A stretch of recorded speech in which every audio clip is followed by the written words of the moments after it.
Dear students, इस lesson में मुरब्बा कालिब, डिटर्मिनेंट क्या होता है और क्रैमर का उसूल ये सीखना है।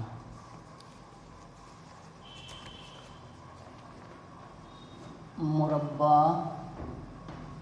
कालिब या इसे हम लोग कह सकते हैं मक्ता।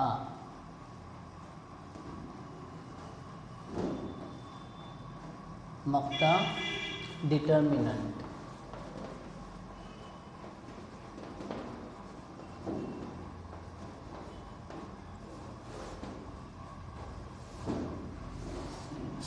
तो यहाँ पे अगर मेरे पास जो है मुरब्बा कालिब क्या है ना, मक्ता या डिटर्मिनेंट। तो अगर मेरे पास चार अरकान हैं, वो चार अरकान जो है मान लेते हैं A, B, C, D। Alphabet भी हो सकते हैं या आदाद भी हो सकते हैं। और इन चार अरकान को मैं इस तरह से तरतीब दूँ, है ना, इस तरह से दो खड़ी लकीरें और A, B, C, D, ठीक है, इस तरह से तरतीब दूँ तो इसे क्या कहते हैं, मुरब्बा कालिब या मक्ता।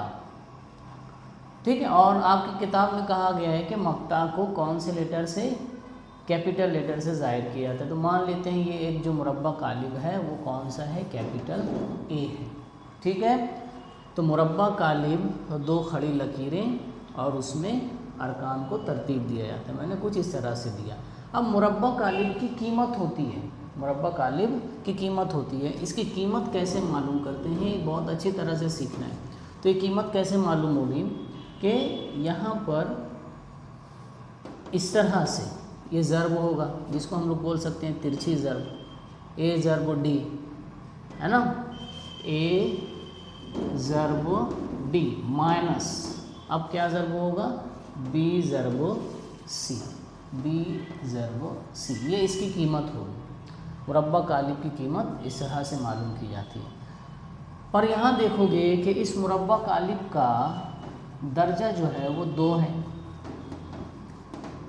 दर्जा जो है कितना है, 2। यहाँ क्यों दर्जा 2 है, वो इसलिए कि यहाँ पर जो उमूदी सुतून है बराबर, यानी ये A, C और B, D, उमूदी सुतून कितना है, 2 है। और उफ़क़ी कतारें भी कितनी हैं, 2 हैं, A, B और C, D, इस तरह से। तो यहाँ पर 2 उमूदी सुतून और 2 उफ़क़ी कतारें, इसलिए मुरब्बा कालिब का दर्जा 2 है। और मुरब्बा कालिब उन्हीं का मालूम किया जाता है जिसमें उफ़क़ी कतारें और उमूदी सुतून बराबर होते हैं। तो ठीक है, इस चीज़ को अच्छी तरह से याद रखो। एक मिसाल के ज़रिए हम लोग जो है इसको समझ लेते हैं कि मुरब्बा कालिब की कीमत जो है किस तरह से मालूम की जाती है। एक मुरब्बा कालिब जो है B कुछ इस तरह से 2, 4, 5 और 3, ठीक है। अब इसकी कीमत मालूम करो, तो इसकी कीमत कैसे आ जाएगी, बराबर तिरछी ज़र्ब होगी, 2 ज़र्ब, ठीक है। ये पहले ही करना है, ये 2 ज़र्ब 3 तफरीक 5 ज़र्ब 4, 5 ज़र्ब 4, तो 2 ज़र्ब 3 6 माइनस 5 ज़र्ब 4 5 चौक 20। तो कितना आएगा, छोटे में से बड़ा है तो मनफी जवाब आएगा, मनफी 14। ठीक है, तो ये मुरब्बा कालिब की कीमत है। ओके, तो इस तरह से आप लोगों को मुरब्बा कालिब की कीमतें जो है मालूम करना रहेगी। आगे देखते हैं क्रैमर का जो उसूल है उसमें मुरब्बा कालिब का इस्तेमाल किया जाता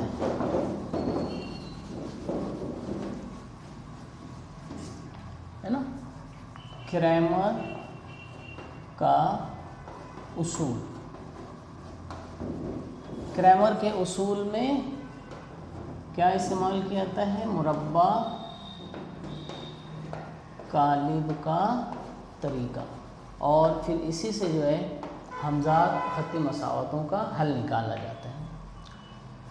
तो यहाँ देखिए क्रैमर का उसूल क्या है कि मान लेते हैं हमारे पास दो हमजात ख़त्ती मसावातें जो हैं वो a1x प्लस b1y बराबर c1 और दूसरी है a2x प्लस b2y बराबर c2। अब मैं इसे इखराज के तरीके से हल करता हूँ। तो इखराज के तरीके से हल करने के लिए मैं इसको ऐसे लिख लेता हूँ a1x प्लस b1y बराबर c1, a2x प्लस b2y बराबर c2। इखराज का तरीका जो है इस्तेमाल करना है तो ज़रीब जो है सेम होने चाहिए और मुखालिफ। तो मैं y के ज़रीब को जो है यकसा करता हूँ। यहाँ b1 है तो इसको b2 से ज़रब देना पड़ेगा, यहाँ b2 है तो इसको b1 से ज़रब देना पड़ेगा। तो ये क्या हो जाएगा, b2 से ज़रब देने पर ये होगा a1 b2x plus b1 b2y बराबर c1 b2। इसी तरह इसको दो a2 b1x प्लस है ना b1 से ज़रब दे रहे हैं तो ये हो जाएगा b1 b2y बराबर c2 b1। ठीक है, इखराज का तरीका है तो ज़रीब सेम लेकिन मुखालिफ निशानियाँ होना चाहिए। यहाँ प्लस प्लस है, मुखालिफ करने के लिए दोनों की माइनस होगी। तो यहाँ मैं माइनस कर देता हूँ, ये माइनस है तो इस माइनस की वजह से तमाम निशानियाँ जो है वो बदल जाएगी, ये कट जाएगा। यहाँ क्या बचेगा, ठीक है, मैं यहाँ पर x जो है मुश्तरक निकाल लेता हूँ। तो यहाँ क्या बचेगा a1 b2 minus a2 b1 और x जो है मुश्तरक निकल के कॉस के बाहर आ जाएगा बराबर यहाँ क्या बचेगा c1 b2 minus c2 b1। तो ये x क्या होगा, x बराबर यहाँ ज़रब हो रहे हैं इस कॉस और x के दरमियान तो इधर जाके तकसीम करेगा तो ये ऊपर जो रहेगा c1 b2 minus c2 b1 और a1 b2 minus a2 b1। ये x आ गया। इसी तरह आप y निकाल सकते हो। y कैसे निकालोगे, x का ज़रीब जो है बराबर करके। तो y जो आएगा y बराबर नसबनुमा वही हम लोग रखेंगे ना, a1 b2 minus a2 b1 और ये आएगा c2 a1 minus c1 a2। जिस तरह से मैंने x मालूम किया हो आप उसी तरह से y मालूम कर सकते हो कि हम लोग x का ज़रीब जो है बराबर करेंगे। तो यहाँ a2 से ज़रब देना पड़ेगा, यहाँ a1 से। जब उसको आप तफरीक करोगे तो कुछ इस तरह से हासिल होगा। ठीक है, अब यहाँ देखो इसको मैं इस तरह से लिख सकता हूँ। ठीक है, यही लिखते हैं हम लोग बराबर। मुरब्बा कालिब का तरीका यहाँ इस्तेमाल होगा। इस चीज़ को देखो, मैं नसब नुमा को पहले देख लेते हैं। मैं इसको अगर ऐसे लिखूँ a1 a2 b1 b2 ये मुरब्बा कालिब, तो यही जवाब आएगा a1 minus a1 b2 minus है ना a2 b1। इसी तरह मैं ऊपर वाले को भी लिख सकता हूँ c1 c2 और इसको लिख सकते हैं b1 b2 ये मुरब्बा कालिब। ठीक है, इसका जवाब भी यही आएगा c1 b2 माइनस है ना b1 c2 या c2 b1। इसी तरह इसको भी लिख सकते हैं बराबर है ना, मैं थोड़ा इधर लिखता हूँ, ये भी जो है बराबर किसके बराबर आएगा y। देखो नसब नुमा वही है तो इसको कैसे लिख सकता हूँ है ना, ये कट जाएगा। ठीक है, तो यहाँ जो है y का हम लोग ऊपर ले लेते हैं कि y बराबर, ठीक है, नीचे वाले को मैं मुरब्बा कालिब में कैसे लिख सकता हूँ a1 a2 b1 b2 यही जवाब आएगा। इसी तरह इसको मैं लिख सकता हूँ, देखो ये जवाब आना चाहिए, ये a1 a2 ठीक है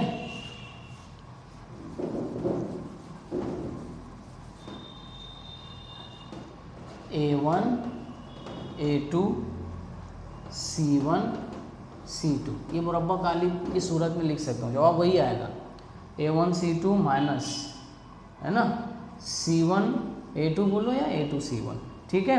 तो अब यहाँ देखो, ये जो x और y को मैंने कौन सी सूरत में लिख लिया, मुरब्बा कालिब में। तो x, ये चीज़ x बराबर, इसको क्या कहा गया, dx, d सफिक्स x बटे, इसको कहा गया d, ठीक है। और y में y बराबर, y का यहाँ लिखें, इसको कहा गया dy बटे, और ये d। तो इस तरह से, यानी जो d है वो d क्या है, d बराबर A1 A2 B1 B2, ठीक है। और dx क्या है, dx बराबर C1 C2 B1 B2, हाँ। और dy जो है वो क्या रहेगा, है ना, dy बराबर A1 A2 C1 C2, ये चीज़ याद रखिए। d याद रखो, A1 A2 B1 B2, dx में बराबर, d में क्या तब्दीली हुई, dx है, dx मालूम करना है। तो d में क्या तब्दीली हुई कि जो x के ज़रीब है उसकी जगह क्या रख दिया गया, C1 और C2। इसी तरह dy में d में क्या तब्दीली हुई कि जो y का ज़रीब है ना, B1 B2, उसकी जगह बदल के C1 और C2 रखा गया। तो ये चीज़ें आप याद रखो, d dx dy, क्योंकि ये हम लोग मालूम करेंगे तो आपको x और y मालूम हो जाएगा, ठीक है। तो आगे जो हम लोग देखेंगे कि किस तरह से क्रैमर का जो उसूल है ना, वो इस्तेमाल करके हम लोग x और y की कीमतें मालूम कर सकते हैं, ठीक है। तो इसको यहीं पर रोकते हैं। इन ज़ाब्तों को आप अच्छी तरह से याद रखो। d याद रहा तो आप dx है, x है, इन x का ज़रीब हट के C1 और C2 आ जाएगा। dy है, अब y का ज़रीब y के साथ b लगा होता है तो b हट जाएगा, उसकी जगह जो है c वाला आ जाएगा, ठीक है। तो यहाँ पर हम लोग रोकते हैं।